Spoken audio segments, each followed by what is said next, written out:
Aloha, all you money makers. This is Indar Land. I'm super excited to have you guys on today, and we're going to talk about the secrets of Airbnbs and the success of growing and building a great Airbnb vacation rental platform. We use the word Airbnb, but it's really vacation rentals. I'll kind of give you the insight of the history of it all and how it's grown and how you can be successful, or how we can help you be successful at vacation rentals. Well, let's do it. So let's dive in. Let's first talk about Airbnbs, what they are, and a little bit of history of it all. Actually, one of the first sites was actually VRBO, and they were the big boys back in the day. VRBO used to be pretty much the only site that you can rent vacation rentals from, as well as back in the day, there were some other smaller sites as well. But when Airbnb came into play, they really emphasized the whole industry and kind of took off from there, owning your own vacation rentals, starting to rent out your bedroom and rent out your part of your house and so forth. So they really helped the kind of vacation rental industry just blow up. And those are not the two big sites. I mean, the only sites, I should say. There's other sites that you utilize. And one of the huge reasons why we are successful is because of that. We don't depend on Airbnb. A lot of beginners out there are really stuck on Airbnb and becoming a super host, as I was trying to do myself. And we were super hosts, and you're trying to keep that level of super hostness up. You're constantly trying to almost one up yourself. You're playing this game of, I need to do this more, I need to try to do this more, and you become this kind of, which is great because you help your listing look great and amazing grow. But then it kind of gets overwhelming personally after maybe 2-3 years of doing that, and you're only smaller when you have under 5, 6 kind of thing. But once you start growing more than that, it becomes a little more hard to become a super host. And what superhost is, I should back up. Airbnb gives you this kind of status of becoming a superhost, meaning you have above 4.8 review, like your star rating. So you have great reviews. You have no cancellations. The second you have one cancellation by you, the guest can cancel, but by you, if you cancel anything, you lose your superhost status for a quarter. As well as your cleanlinesses too, is kind of the three big things that they check on. And if any of those stars or any of those are low, you lose your status till the next quarter. So it's 4 times a year. And so having that superhost helps you promote your Airbnb more. You'll be up in front of more people. They'll showcase your listing a little more on that platform itself. And I was superhost, and we're doing it. It was always kind of, we respond to guests really quick was another huge thing. We'd always respond to. I have little tricks with even all of that kind of stuff.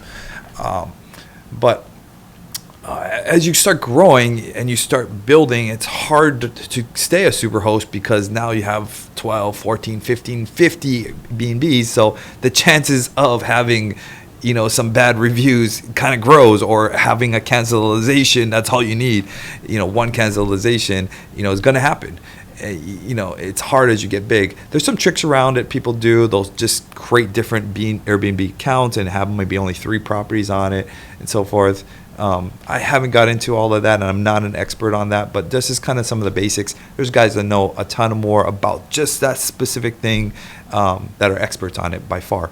But me, as I grew, I had to grow and learn elsewhere and how to grow this machine, how to systemize it, and how to kind of take myself out of it. Just for my qualifications, so you guys know, I have 12 Airbnbs now, and I don't touch them. I don't do nothing. I get a report once a week, and I talk to my person who manages it just once a week. Our internal person that manages it, we manage it, and it just really systemized our systems to help manage it and help grow it. Time to time, I will dive in. I'll look financials. I'll do tweaks or fix things in here and there. So there's sometimes I obviously do more work on it. But I spent a lot of time building it up and tweaking and growing it, as we still are tweaking and growing it to this day. But we really emphasize and growing it as a business, and not just trying to be a mom and pop through it all. Really systemizing it. And some of the biggest kind of changing points for me is, one, getting a channel manager. That was a game changer. We got onto IGMS. IGMS is a channel manager that that manages your Airbnb. So now you can take your Airbnb and you can put it on this channel manager that will link. If you're on Airbnb, VRBO, you want to have something that can talk to both properties at one time instead of going back and forth between the different properties, or different sites, I should say.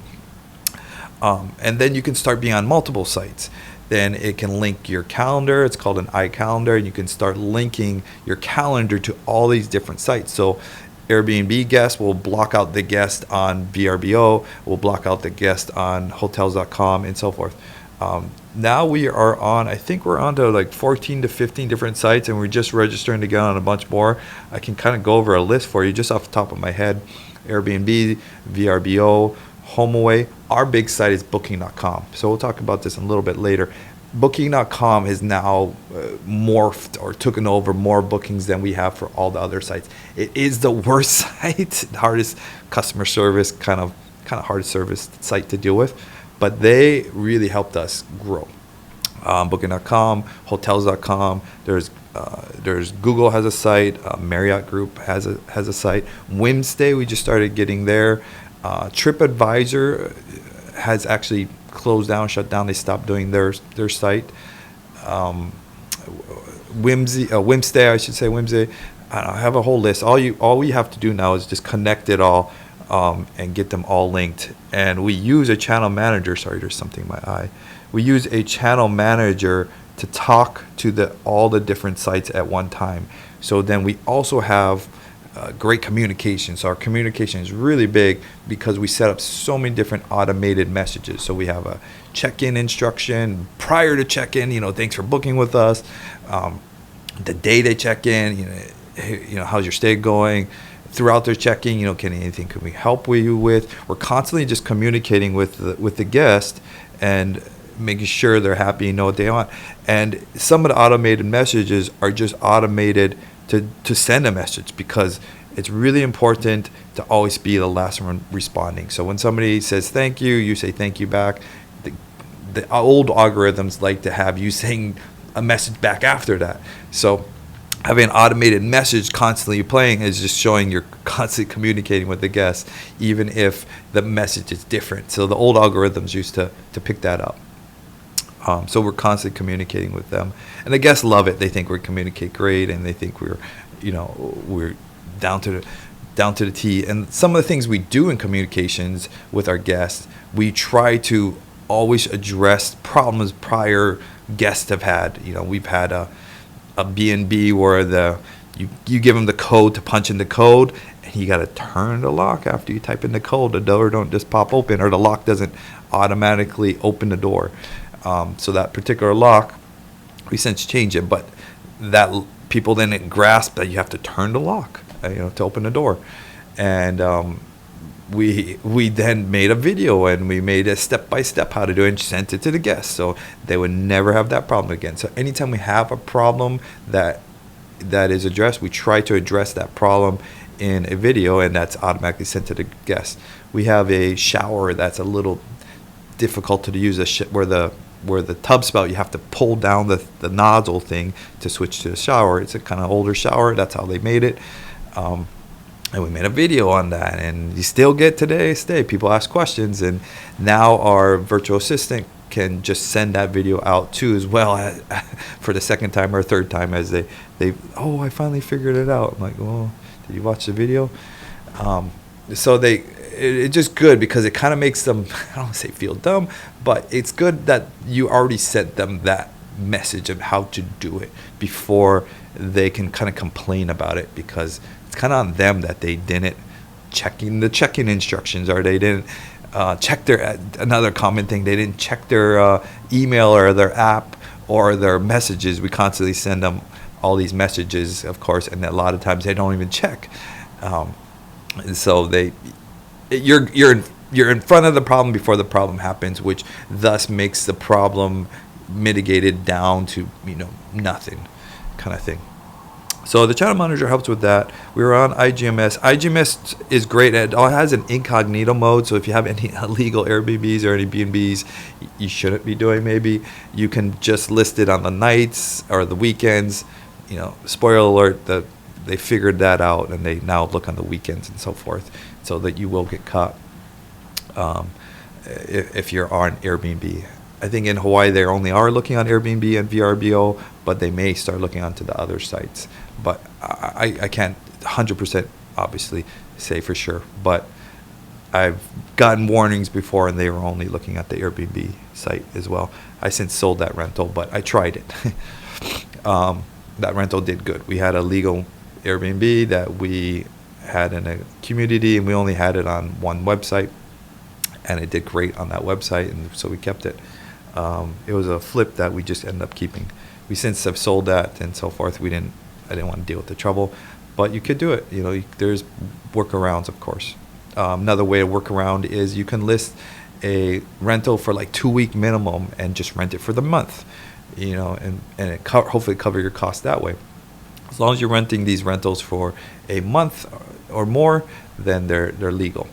And that gets into midterm rentals and so forth. A midterm rental is basically a rental that you furnish. You put all the furniture like an Airbnb in it, but you just rent it out for a month or more, kind of thing. So they're a great asset too. We have a bunch of those.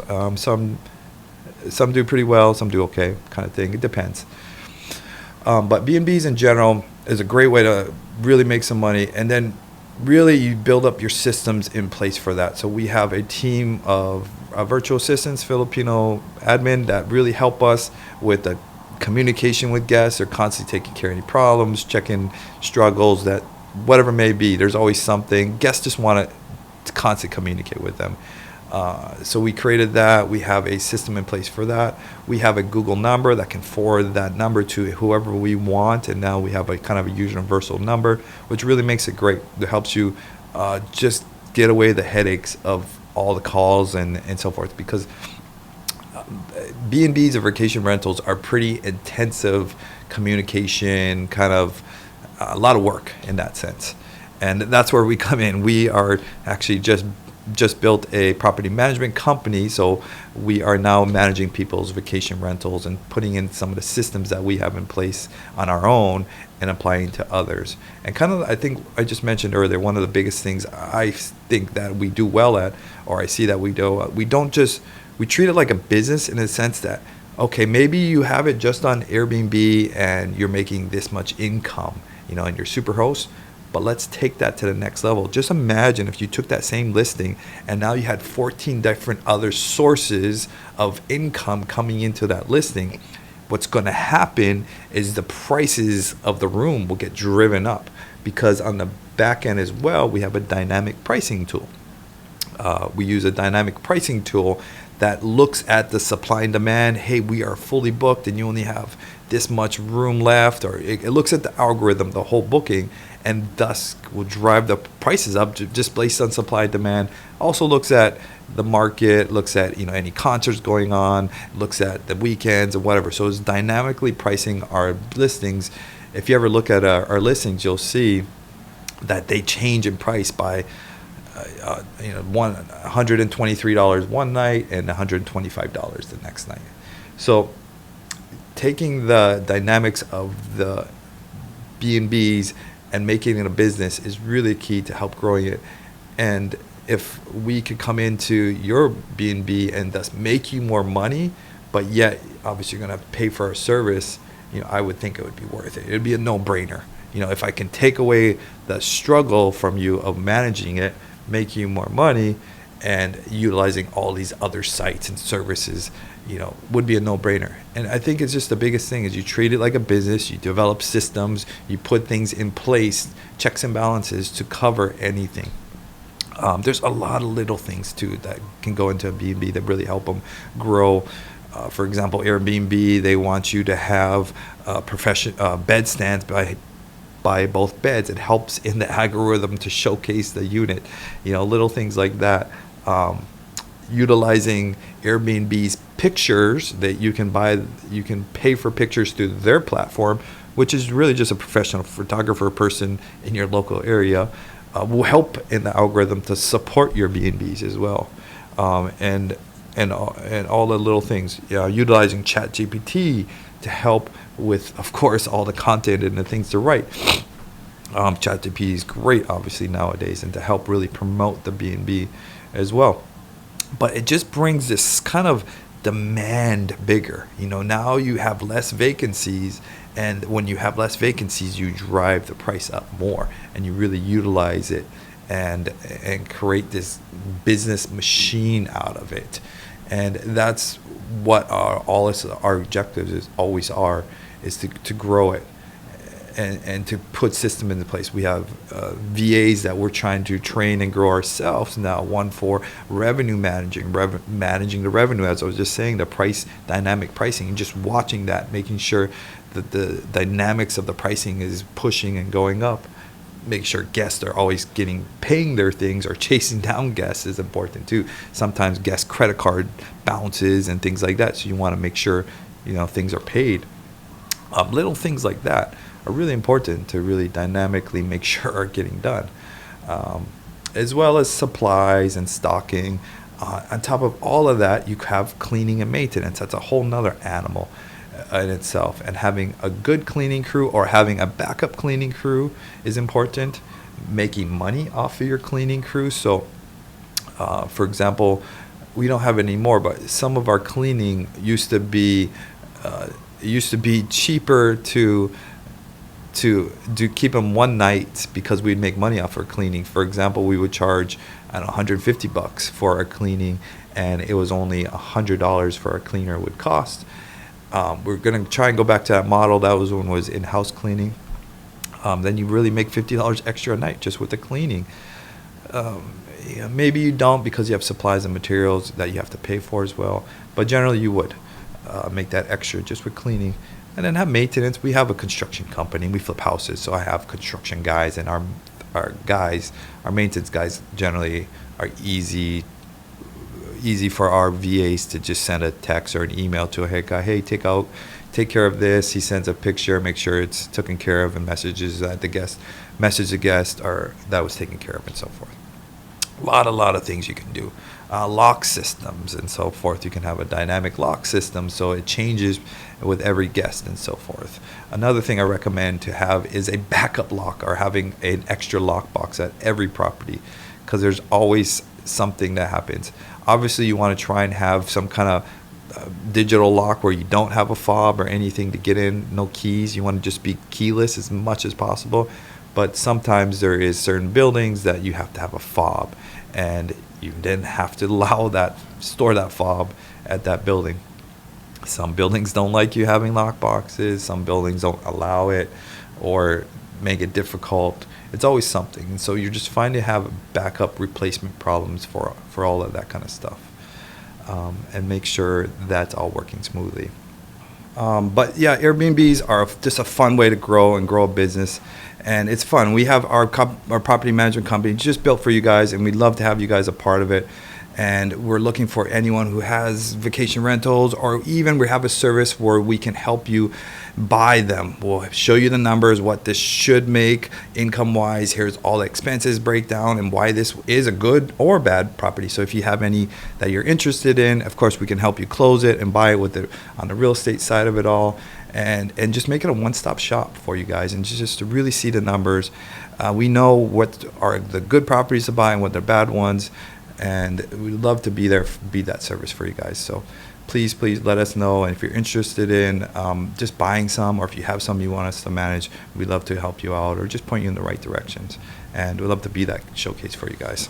We just had a question of the week from Jake. What's the biggest challenges for Airbnbs right now? And really it's the laws and the direction that it'll go into. So we don't know if Hawaii will ever try and make them totally outlawed, or you don't know the long-term run of it, because it's kind of a fight. The hotel industry is fighting to make them illegal, and then of course we have all the normal people who want to keep them. The Airbnb companies want to keep them. So there's a fight. It's a tough fight, because the hotel industries have a lot of control and lobby to our government here in Hawaii. But it's happening across all the states, and it's going to be always a fighting against the hotel industries, because their thing is their employees now don't have places to stay or something like that. But really, I think what the importance of Airbnb is for not just the people who are at a hotel, they're here for a family of 4 going to stay at a place for 2 or 3 weeks. It's very expensive to stay in a hotel, and things like that. But there is different opportunities, different options for everybody. So thank you guys all for listening. Please like and subscribe and comment below, and just please ask questions. Check out our Instagram, IndarHawaii, Facebook as well, and YouTube and TikTok. We'll be posting more videos on it all, and we have all kinds of insight to these different types of topics. So thank you guys for following. Really appreciate you guys, and have you guys a part of our group. Aloha.